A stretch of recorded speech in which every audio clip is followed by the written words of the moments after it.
In an ever-changing world, Life Changes Network presents a show about everything. This is Life Changes with Filippo, with unforgettable, ever-insightful conversations that captivate our fascination and insatiability for the inspiring moments of real-life journeys, as we as one strive for higher planes of existence and a better understanding of our true selves in the world in which we live, always remembering life changes. This is radio like you've never felt before, with tonight's guest, veteran film and event producer and founder of the Bhakti Fest and Leaders Causing Leaders, Kenneth Ychwenker. And now your host, our MC, the master of change, Filippo Voltaggio. Thanks, Mark, and happy Memorial Day to you and everybody. I actually feel funny saying Happy Memorial Day, being that Memorial Day is what it is. But we say it, it's traditional, so there it is. But before we get into that, I also want to say I'm grateful to have Kenneth on the show today. You know, Kenneth is doing some really interesting things. On the one hand, with Leaders Causing Leaders, reminding us who we are, and we'll talk more about that. And also with One Love Fest, not only reminding us who we are, but reminding us to connect with our hearts.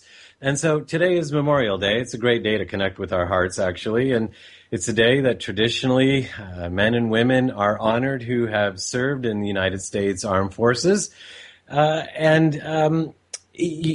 A lot of people go to cemeteries and put American flags on graves, and some people I know use this for a party day, and some people use it for a day to remember other dead as well.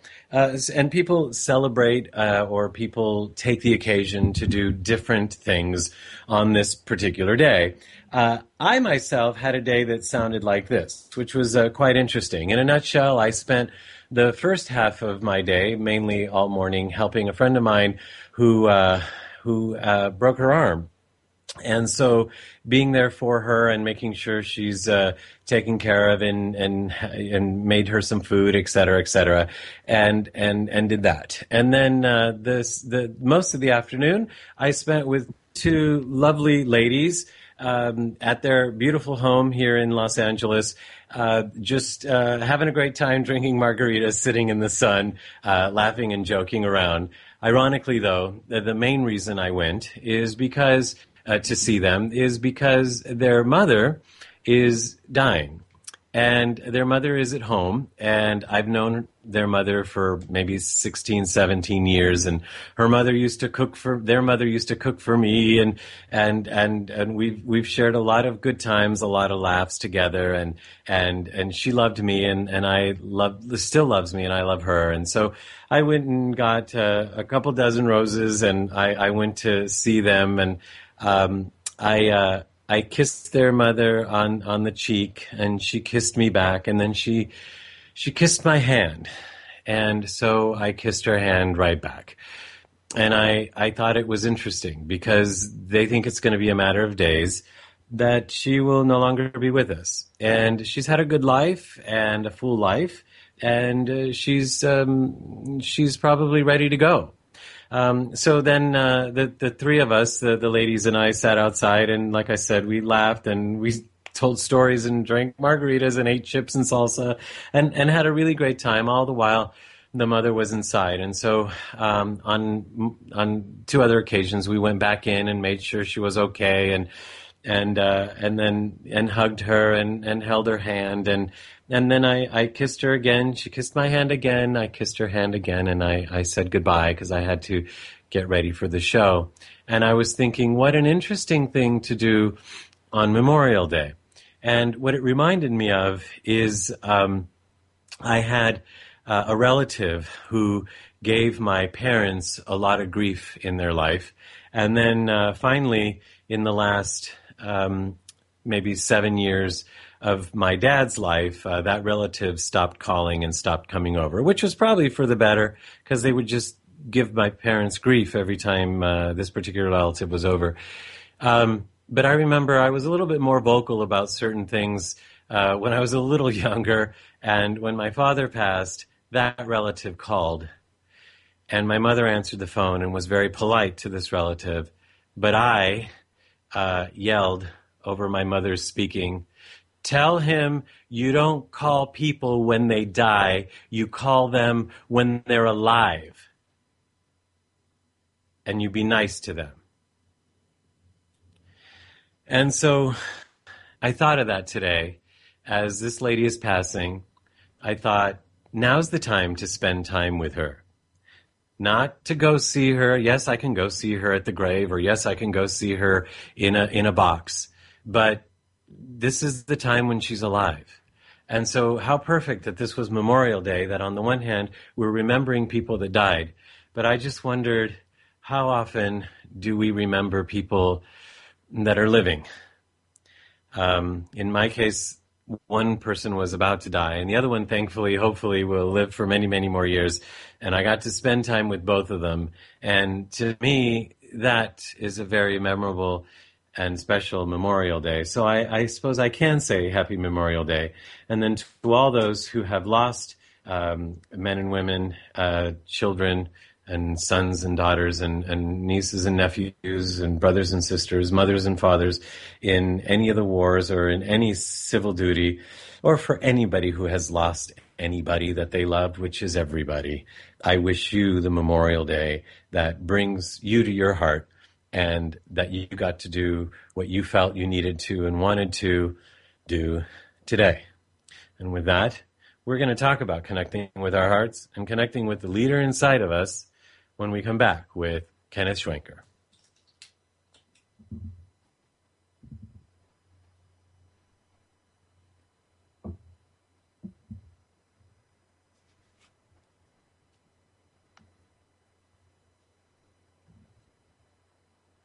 Right after this. Clean water is not enough. Reverse osmosis, distilled water, and most bottled waters are devoid of naturally occurring minerals. They are acidic, unstructured, and hard to absorb and rob minerals from the body. IonWay's ionizers produce a superabundant supply of powerful antioxidants in each glass. Ionized water has a reduced molecular cluster size and a negative charge, hydrating you up to 6 times better. Water from an IonWay's ionizer will help you restore your body to its natural pH balance, boosting your vitality. And ionized water more effectively flushes acidic toxins from within your body. Drink the healthiest water available today. IonWay's water systems, their water changes everything.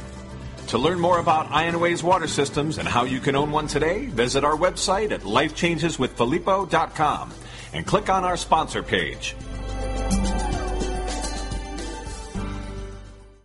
You are listening to Life Changes with Filippo on the BBS Radio Network with your host, Filippo Voltaggio. You can visit us online via Twitter and Facebook and at lifechangeswithfilippo.com. That's Filippo, Filippo. Well, we're back, and I am Filippo, and our guest is Kenneth Ychwenker. Actually, I said Kenneth Ychwenker. I mean, he's Ken Ychwenker, he's Kenneth Ychwenker. I know him as both, and love him just the same, no matter what we call him. And he is a motion picture producer of over 30 films with some name talent. Actually, name talent. I know the name talent. Like in Evolution at DreamWorks, he had David Duchovney and Juliann Moore and people like that. He is a veteran film producer and having been around the film industry for over 15 years, with more than 13 feature films under his breath, under his belt, Ken has seen many of the ups and downs one must endure when pursuing a career in the film industry, which I think is really interesting, because how important is that in the real world? Ken has introduced numerous up and coming young actors to the big screen, including Uma Thurman in Kiss Daddy Goodnight, Portia de Rossi in American Intellectuals, and most recently Theo Pagonis in the yet to be released Boys from Madrid. He is co-founder of the Bhakti Festival and founder of Leaders Causing Leaders and One Love Festival. Welcome, Kenneth Ychwenker, to the show. Hi, thank you. A man of few words. Yeah. And that's our interview today. Cool.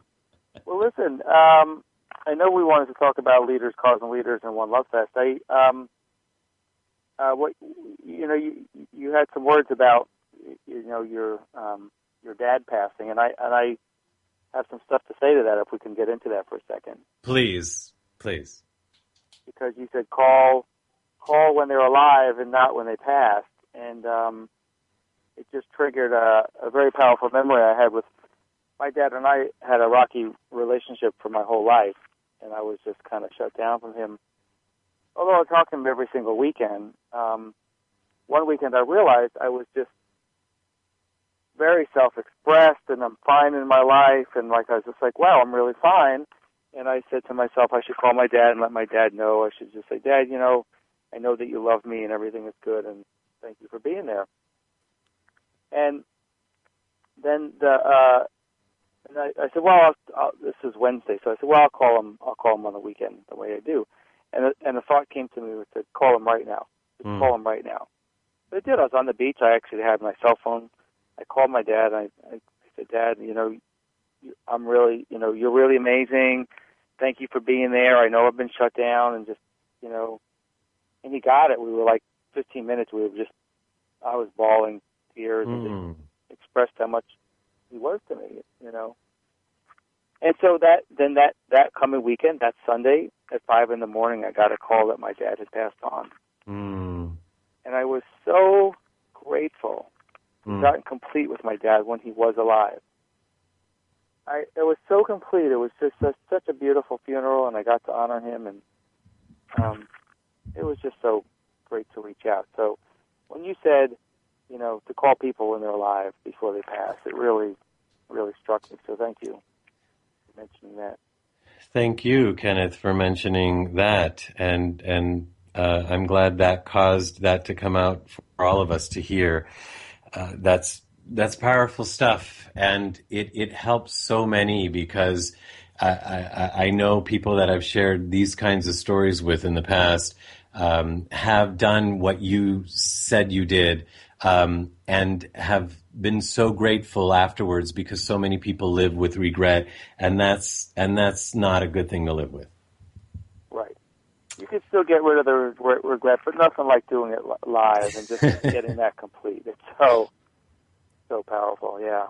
Exactly. Well, here's a fine example of you being vulnerable and sharing the story so that others can step up and do the right thing for themselves as well. I know we talked and we've talked about how it's come to you to want to bring people and help people be their own leaders. Actually, I'm getting ahead of myself. Let's start off with what was the impetus for Leaders Causing Leaders?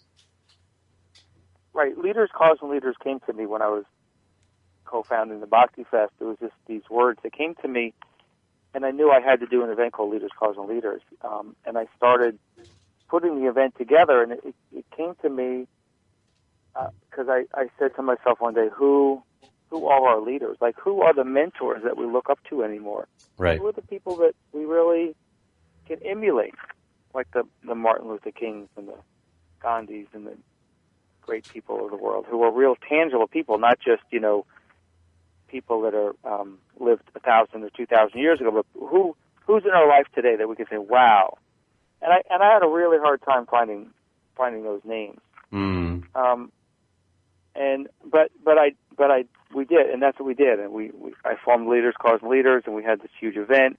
And we just, at the end of the day, we had about 200 amazing speakers come with speakers and keynotes and workshops. And the whole idea was bring greatness together. Just bring the great people together and start sharing ideas with each other. And when I'm around great people, I feel elevated. I want to emulate myself to be like those people. And so that's one aspect of Leaders Causing Leaders. The other aspect is really that we're the leaders in the world. Who are the leaders? Because we're the leaders. The leaders out there aren't making sense. We're starting wars. They're destroying our environment, screwing up the oceans, and starting wars and all sorts of stuff. And it has to be that we're the leaders, and we're the ones causing the stuff in the world. And that's why we say it's Leaders Causing Leaders, because it's who you're being in the world that is so powerful. And you don't have to be doing powerful stuff. You could just be being who you are, but being in integrity and doing a small gesture, and that will be so powerful. You'll cause someone else to step into their power. So it's leaders causing leaders is so. The causing is a very important word. Absolutely. Kenneth, I know we've spoken about this, and it just makes so much sense to me. Like you said, the leaders are out there doing these things that don't make sense. And I heard recently somebody say, we have this expression that the emperor has no clothes. Well, it's no longer that the emperor has no clothes. It's like the emperor does not exist. In the case of what they were talking about, or in the case of what you're saying, is the emperor's gone mad or something. There's something wrong with the emperor. I mean, the emperor is essentially, he's probably a puppet now. I mean, it's like... Right. Yeah, so that's a whole other thing. Like, where are the power, like, where's the power coming from? Who's making those decisions for geoengineering and starting wars and stuff? Like, really, where does that come from? That's kind of a scary question. It is a scary question, and yet what I like about where you went with it right away is that it's like, okay, if that's what the leader's doing, then the leader's going to have to do it without me. Let me find a leader that makes kind of sense to me, and let me awaken the leaders of tomorrow, in a sense. Right.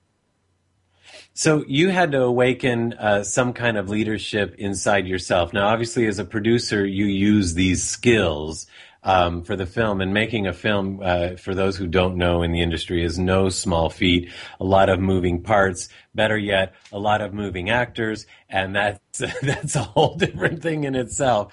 A lot of beautiful stuff happens, but it's also very painstakingly and can be sometimes a difficult task. Are some of the skills that you used in making movies are those some of the skills that you're bringing over to these kinds of conferences? Yeah, I think so. I mean, producing for me is someone said about me, like, I keep my eye on the ball. Like, the ball has to move down the field. No matter what's going on, you always got to keep that ball moving. And you got to keep your eye on the ball. And so whether it's a film or an event, it's like, you're always under time versus money versus, an end date. And so it's just constantly keeping present and being aware and multitasking and just and delegating and getting all that stuff done in a certain time frame, really. And it's a skill. And if you can do it in film, where you actually are also dealing with a lot of egos and emotions and not putting anybody down, it's inherent in the way things are done right now, right? So you're dealing with personalities and all of that. So when you come to an event like the Bhakti Festival or Leaders Causing Leaders or eventually One Love Festival, this isn't just like, oh, let's just all love each other. Like, there is major purpose here. Right. Well, this year with Leaders Causing Leaders, we're really getting into really finding out people's concerns and finding out their strengths, and kind of getting into organizing who's doing what in the world and causing leaders. Like, the first couple of years have been finding our mentors, but now it's like, let's find what are the concerns of people and how can we empower you. That's really my main focus right now. What are the concerns of people, like, out in the world right now? Yeah, what concerns do people have? Is it the environment? Is it politics? Is it that our Constitution has been shredded? Is it that we're screwing up the oceans? It could be some. Those are the big things. It could be small things. So, what are the concerns of people? And then how are we addressing that, or how are we finding other people with those similar concerns, so those people can start forming groups and getting powerful together, because there is power in numbers. And so in conjunction with that is, what do you do best with asking people that question? What can you bring to the table? What is your quality, your leadership? What is your talent? You mean me? What do I do? Yeah, no. I meant that's kind of what you're posing out there for people. Oh, that's what we're asking. Yeah, of course. Yeah. We're finding out first what are the concerns, and then what are your strengths. It's actually we're putting together a program to find someone's core source being. Like, who are you? What are your concerns? And then who are you? And then how can we, how can we move the ball down the field, really? And that's really so important. It's when it comes to making a film, or when it comes to, like, you're talking about sports and moving a ball down a field. I mean, like, coaches will look at a player and see that they could kick well. So, it's obvious they're the kicker. Or this one's a big guy and he can block. Okay, you're the blocker. You could catch well. Okay, so let's use you in this way. But so much of real life doesn't seem to work that way. It's like, you do this without even seeing if we are even qualified or care to do that. Right. And so companies have difficulty because of that, and we're missing a boat when it comes to that. So this is one of the things I really like about Leaders Causing Leaders. What are some of the names that you've had, some of the leaders? Oh, some of our speakers. I mean, in the Stephen past, Covey, Byron Katie, Jason Mraz, Marianne Williamson. Matthew and Chersey, who own Cafe Gratitude, are the founders. I don't have my list in front of me, but it's huge. That's a great list already. Guru Singh on top of that. Oh, Guru Singh, yes, phenomenal individual. Yeah. We've had him on the show, actually. Thanks for you causing that. Oh, that's right. That's right. And it caused a great connection between him and I, both being singers and being interested in a lot of the same things. And so we've talked about what else we could do together. So there's an example. You said you don't always get to hear of what happens with people after they've come to an event. There's an example of something that potentially could come of because of us meeting at Leaders Causing Leaders. Right. Yeah, and Guru Singh is... Guru Singh is very profound in his teachings. He'll take your spirituality and who you're being to a high level. And also Matthew and Chersey, who own Cafe Gratitude, these are people really living their word. They're very successful at what they do because, look, they're serving good organic food, but beyond that, it's this process that they have with all their employees. Everyone who comes to work, they get cleared. They get cleared so that when you come to work, you're present and you feel in a very safe, working, comfortable environment. And they spend a lot of money to do that, to clear people. Clearing we have distinctions in our leadership. I mean, one is being present, one is being transparent, being humble, having integrity, being a visionary, being a community builder, being a servant leadership, or being unstoppable. I mean, these are just some of our distinctions. And we actually have a class that we teach leadership distinction skills. This is the second thing that we do. Is that part of the salons, or that's something else? No, the salons are one thing, finding out people's concerns, and then the second thing is leadership distinction skills. And it's a day class, and you come in, it's all experiential. I mean, you can practice, you can talk about being transparent, but until you share with other people you're really transparent, it feels good to do that because you're authentic and the truth comes out, and you can say, whatever you want, like, I screwed this up or I did that, but it doesn't matter. All that matters is that you tell the truth, and when you tell the truth, you just feel good, and then you get total respect, and that's actually people. You'll actually become a leader. You may not even want to be a leader, but if you come and take the distinctions class, and you just start working some of these distinctions, you'll actually start becoming a leader because people will start following you or listening to you or taking your word because you're in integrity. People actually want to have a higher standard set in their life, right? People actually want a higher bar. Most people want to get away with going under the bar, but we don't want to have the bar there. And so I feel like in the last 10 years, the bar just keeps getting lowered. It just keeps, Clinton gets a blowjob, and then everyone lets him get away with it. Because maybe everybody wants to get away with that. But really, we want a higher bar. And so, you know what? We have to be the ones to set the bar and raise the bar. And we feel it when... What's that?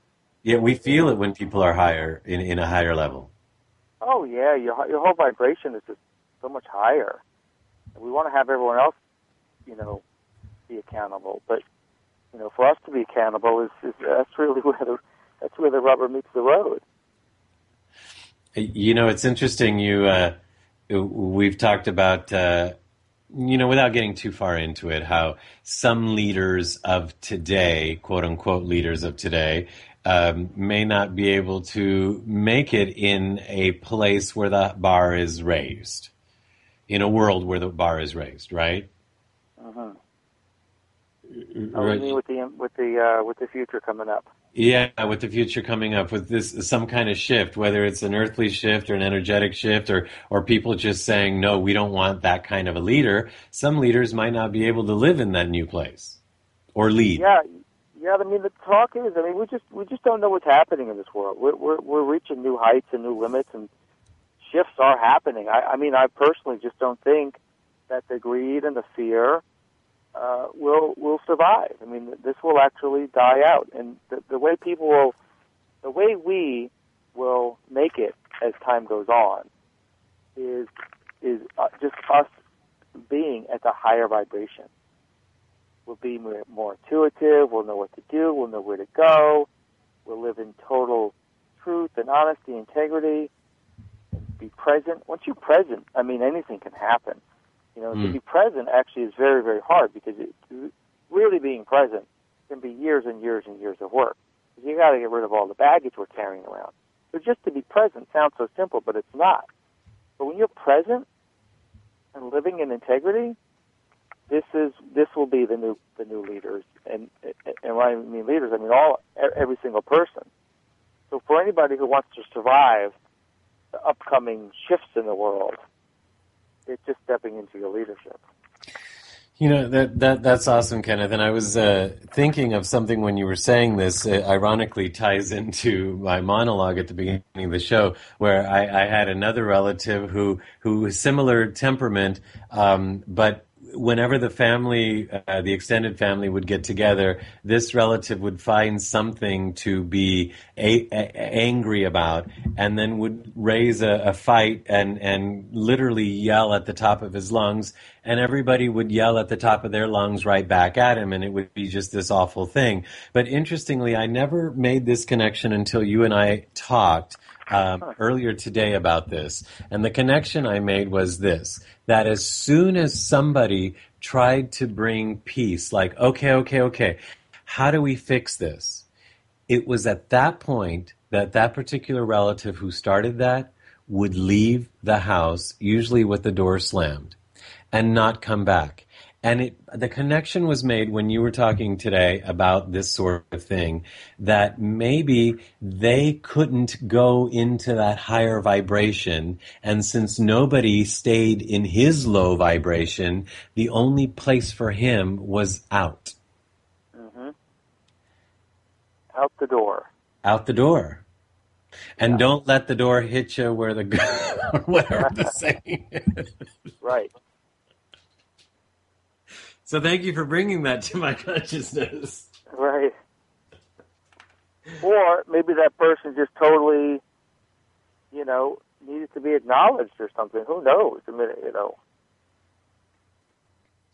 Yeah, there's so many. Who knows what that situation was? But yeah. Right. But that's what we're doing at the One Love Fest. We have a whole new set of distinctions.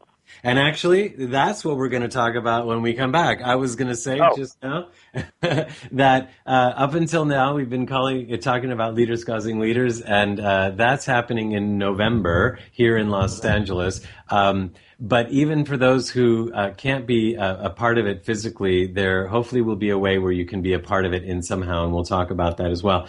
But Kenneth, you talk about that as kind of the headspace of working within your head. And you talk about One Love Festival as kind of working within your heart. And that's what we're going to talk about when we come right back with Kenneth Ychwenker right after this.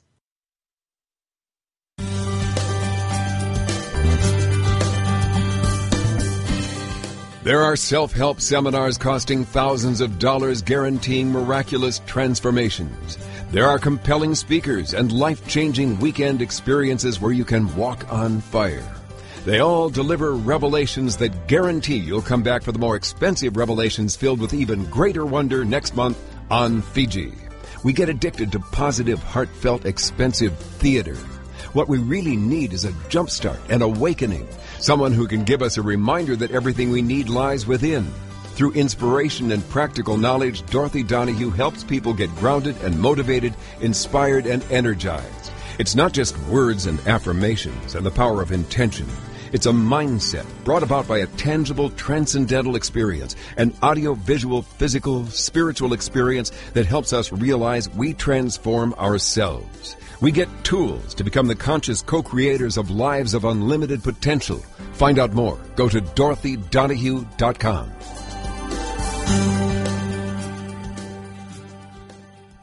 You are listening to Life Changes with Filippo on the BBS Radio Network with our host, Filippo Voltaggio. You can hear tonight's show and all our past shows, which include luminaries such as David Wilcock, Mariel Hemingway, Giorgio Tsoukalos, Marcy Shimoff, and Shadow Stevens on our archive page at our website at lifechangeswithfilippo.com. That's Filippo, Filippo.com. Remember, you can also connect with us via Twitter and Facebook, and now in our own community at lifechangesnetwork.com, where real people come together to share real life in real time. That's lifechangesnetwork.com. We're back, and our guest today is veteran producer Kenneth Ychwenker, who's also the co-founder of the Bhakti Fest and the founder of One Love Festival and Leaders Causing Leaders. If you want to learn more about any of these events, first of all, for Leaders Causing Leaders, you can go to exactly that, leaderscausingleaders.com. And for the Bhakti Festival, Bhakti spelled B like boy, H like Harold, AKTIFEST.com. That's BHAKTIFEST.com. And now we're back with Kenneth to talk about the One Love Festival, which you can also learn about at leaderscausingleaders.com. So, Kenneth, you were just getting you can also go to onelovefest.com. It's just onelovefest.com. Oh, right. Onelovefest.com. Okay, good. So, what's this about the heart? Connecting with our heart. Yes, well, the One Love Fest is it's a festival, so there's tons of amazing music, and we'll have yoga and all sorts of other activities, from gong work to breath work and massage, and probably about 40 different activities going on. But the cool and the main thing about One Love Fest is the distinctions that we'll be having when you come to the festival. You'll be working with our synchronicity guides, and you go through a little process of getting initiated through the tools of love. You'll be experiencing the tools of love, which means that our synchronicity guides will be working with you, so you'll feel acknowledged and accepted and appreciated. And that's kind of what love is. Instead of just talking about love, you'll be acknowledged, you'll be accepted, and then you'll get to share that with other people. And then every hour we'll have new distinctions from the main stage that we can get to work with, and that'll be called out. So we think this is going to work. I like how you said that. We think this is going to work because this is the first year, and it's actually happening in a couple of weeks, June 9th and 10th of 2012 here in Los Angeles at this great space, which you can find at onelovefest.com or leaderscausingleaders.com.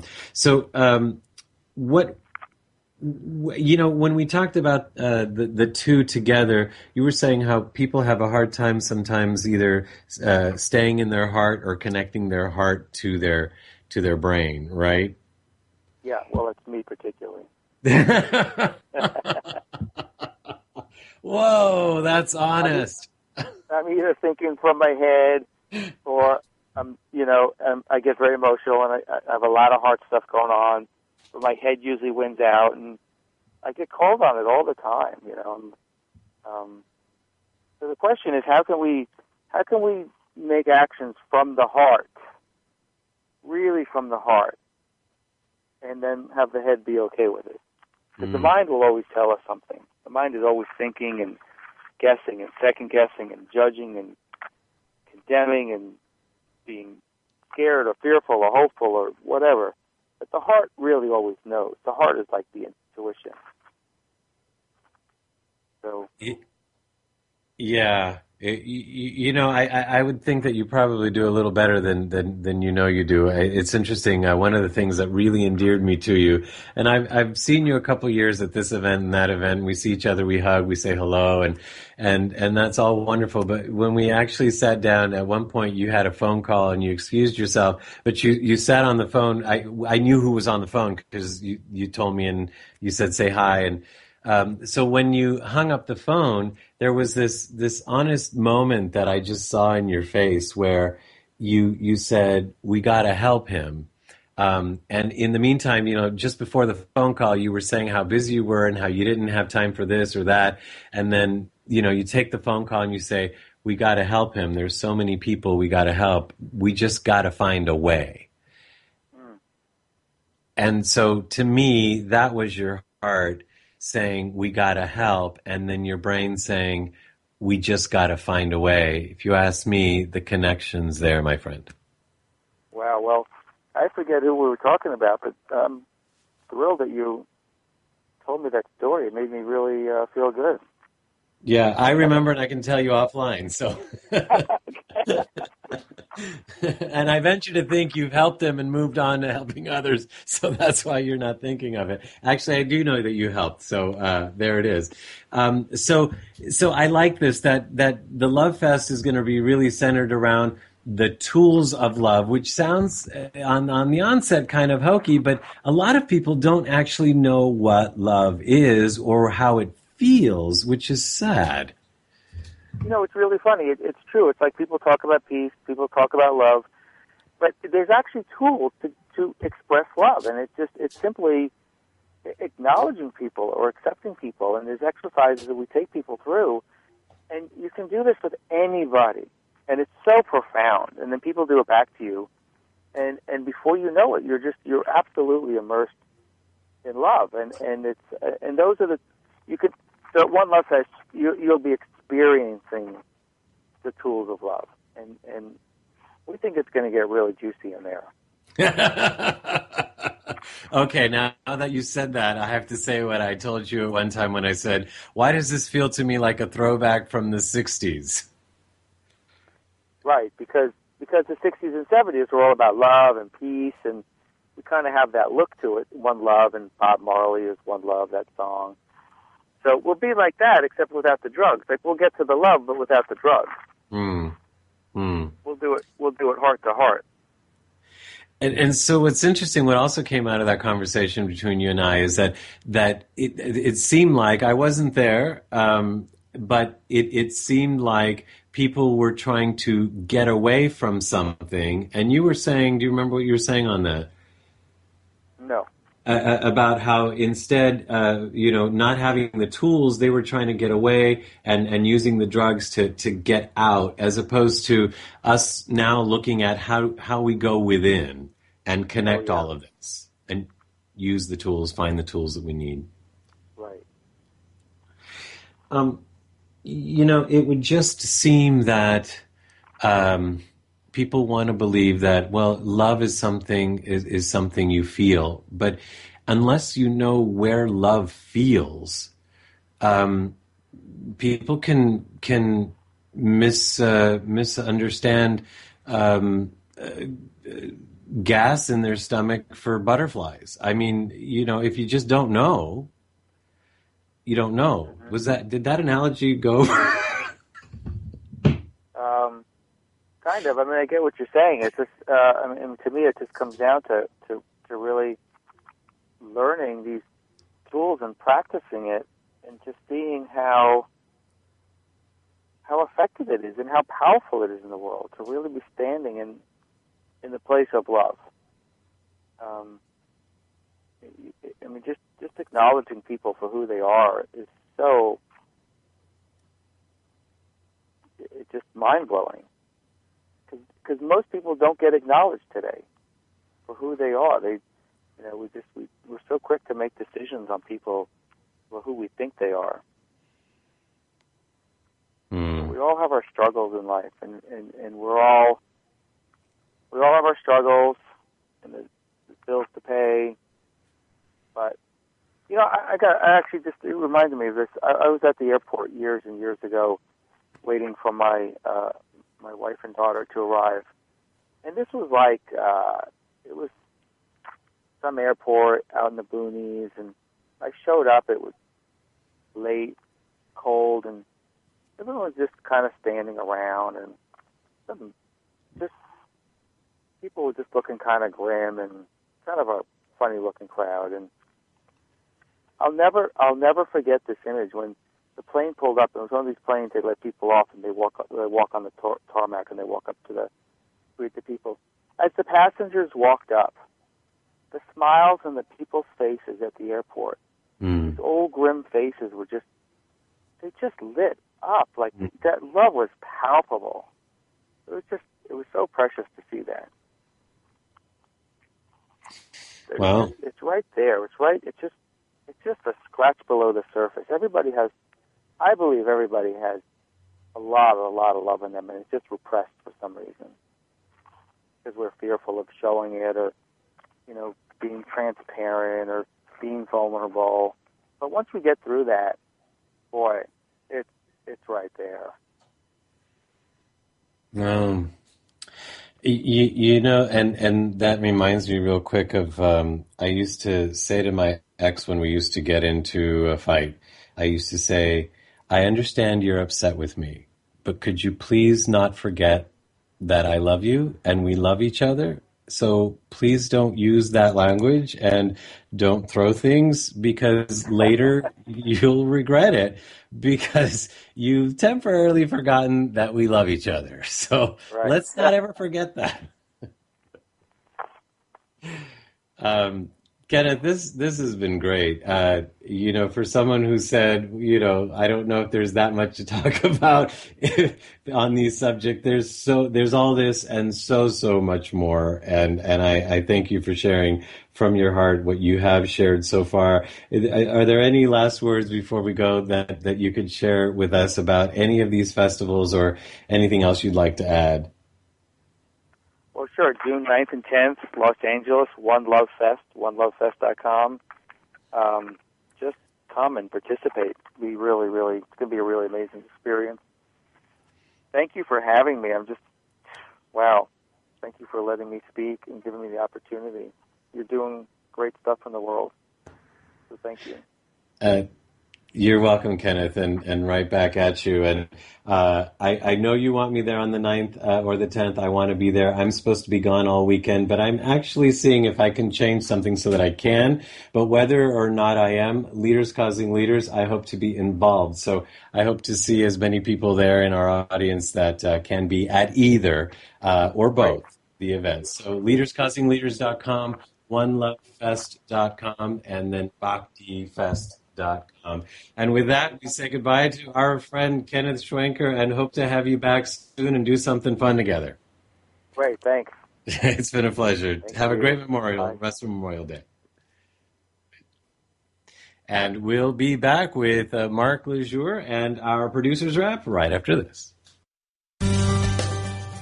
Life Changes with Filippo is a premier radio show presented by Life Changes Network, which is a company whose team has dedicated their lives not only to positive change, but to helping others observe and embrace, honor, and even celebrate their own changes, thus enabling a more positive, inspired life and helping to create a more positive and inspired world.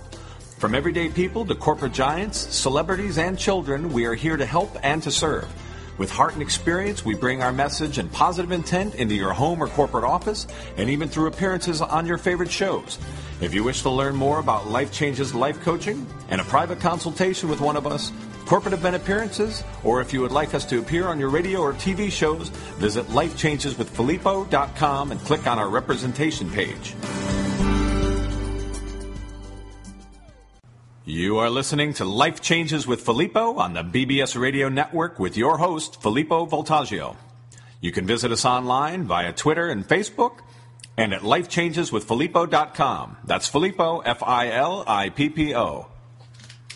We're back. I am Filippo after this great interview with producer Kenneth Ychwenker, and this is the Producer's Wrap with Mark Lejour. Hello, Mark. Hello. That was fun. That was fun. Kenneth's up to so many great things, and with the, his tenure in Hollywood and having done what he's done, and being a proven executor, it's neat to hear his focus and positive intent across these projects, which are somewhat compatible in their overall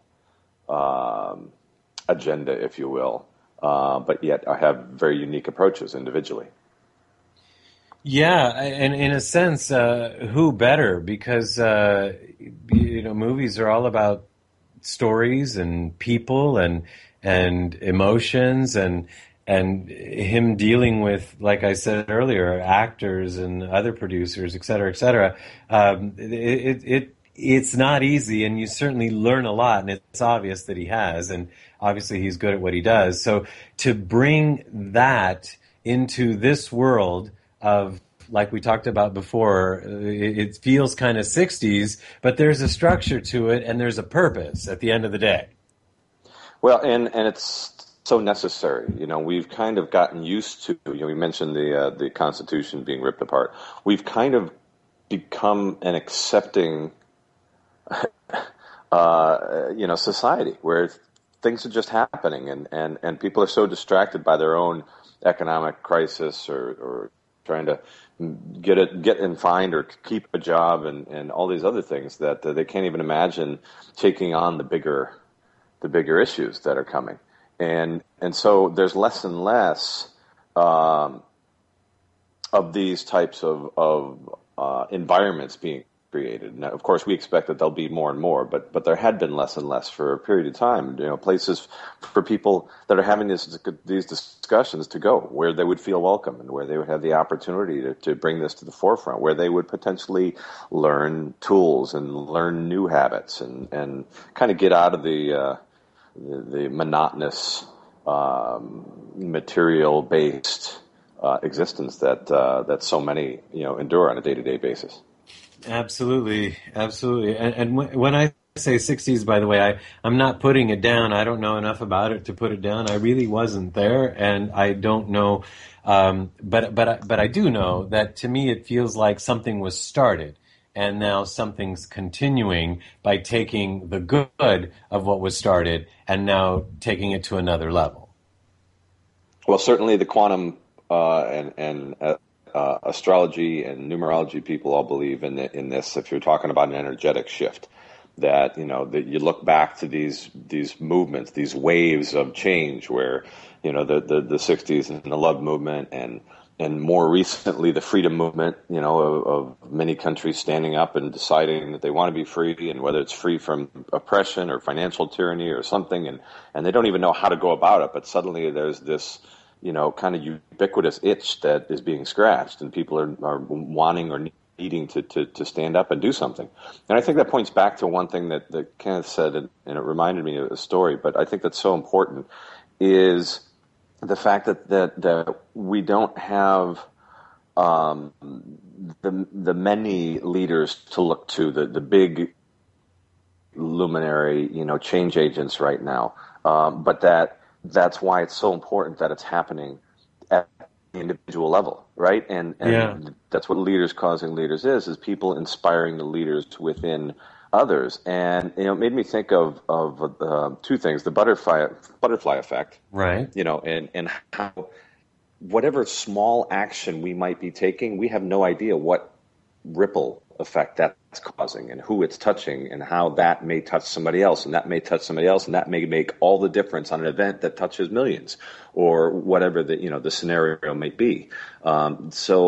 Knowing how things work. But it also reminded me of an event that I was at. There was a young boy during the intermission period that they would have. There was a live taping of a television show, and during the intermissions, they would have people come up and dance on stage and kind of get an opportunity to stand in front of this 1,000 or so people in the audience, and the music would be playing, et cetera, et cetera. And there was this young boy that came up and just happened to be standing right next to me, and you could feel his desire to run down that aisle and to jump on stage, but yet something was holding him back. And I reached my hand out and just barely touched him on the back, and it was like a slingshot. And that impacted me probably even more than it did him, because then I watched him on stage and the crowd going nuts as he was dancing and doing his thing and having his moment of magic. And I thought, I wonder without just a little bit of encouragement if he would have had that happen. And to me, I think about how many other people in this world are just needing that little bit of encouragement, and that's what we could be doing as individuals.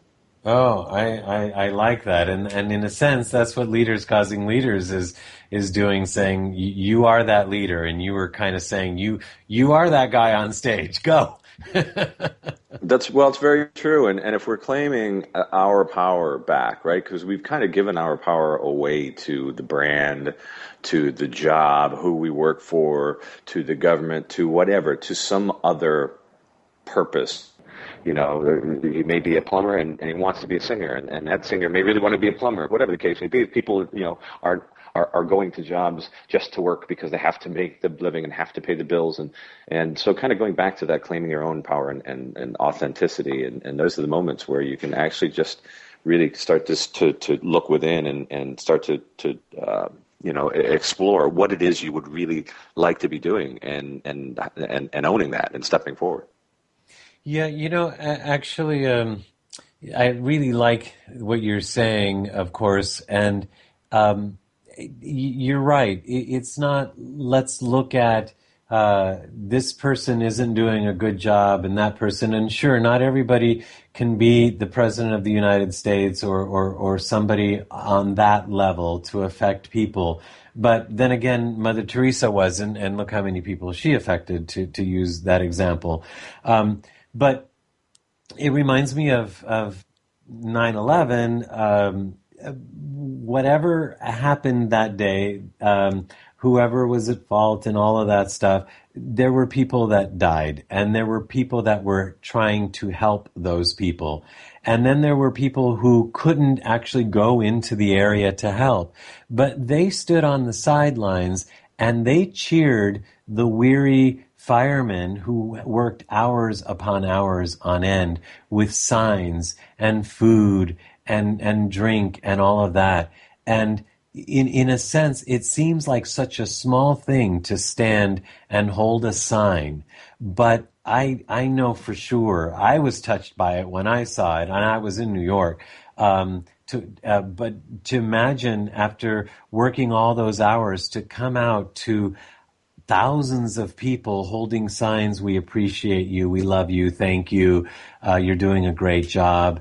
That must have meant the world to them. So at the very least, if our president isn't doing a great job, we can be holding a sign saying something that helps somebody do their job better so that something can change. Well, in sports, what do they call that? I think the fifth man is what they call it. I think where you're referring to the... I thought they called it a cheerleader. To the stand, that too. Right, the home court advantage, that energy of support, and now it gets back to what Kenneth was saying at the end, which is love. And there, I believe, is we are just now finally having some science step forward with the ability to validate a lot of what we haven't known about this thing called love, and where it resides and how it transfers and how it affects.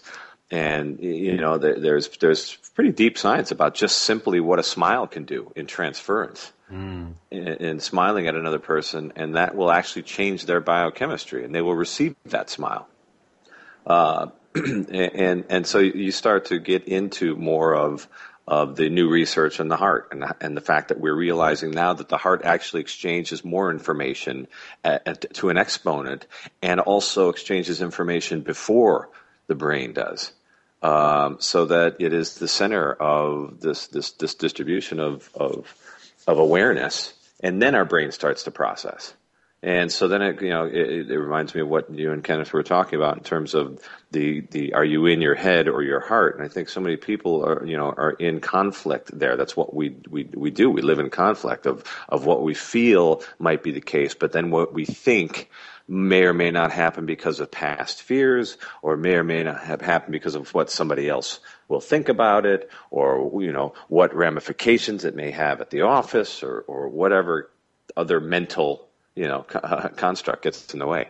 And Mark, you're right on, and I think this is one of the hottest topics. It truly can and should be in the world, because what you're talking about and what we're learning is that so much is affected from that place, that we can create so much more than from the brain. And I have a feeling we're going to be talking a lot more about this on Monday with our guest, Greg Braden, who's a total expert on this subject, as far as I know. Yeah, I can't wait to have this discussion with him. And he is definitely one of the thought leaders in this area. I think that's the big difference between this movement and the first movement. The first movement was based on feeling and this kind of ethereal, wishful belief in love. Whereas now I think we're going to start to have a better understanding of what it truly is, and how truly to give and receive and live and accept love. Yeah, sometimes I wish we had another word, because it's been either bastardized or woo-woodized or made silly-ized, that I just wish maybe we had another word. But maybe I'll learn that is the word. And kind of like you and I have been going round and round about life changes, how people don't want to change. And, it's interesting that we get so many comments about how we've helped them change their lives. I was just on Ken's website at leaderscausingleaders.com, and I saw a testimonial that looks a lot like one that was written to us, but it's from a different person altogether. But it says, just being there and connecting with all the amazing people is literally, and then in caps, life-changing. And here we are. I was on the site during the show, and I noticed that same statement. Hear, hear. And with that, we are Life Changes with Filippo, and this has been the producer's wrap, as well as this has been the whole show. I thank you, Mark, as a producer and co-host of that segment, and also Dorothy Donahue for producing the show, and today's special engineer, Don Newson. I am Filippo Voltaggio, wishing you all a happy Memorial Day, as happy as possible for some of you with loss in your life, and I look forward to connecting again with all of you next week with Greg Braden. Ciao. You have been listening to Life Changes with Filippo, with the Master of Change, Filippo Voltaggio. Listen live every Monday night at 7 p.m. Pacific Standard Time on the BBS Radio Network, and visit us online at lifechangeswithfilippo.com. That's Filippo, Filippo. Today's show has been made possible in part by our sponsors, Ionways Water Systems, Change Your Water, Change Your Life, and Love and Miracles with Dorothy Lee Donahue. To learn more about them, visit the sponsor page of our website. Once again, join us here next week as we consciously explore and embrace the only constant, life changes. Now's the time.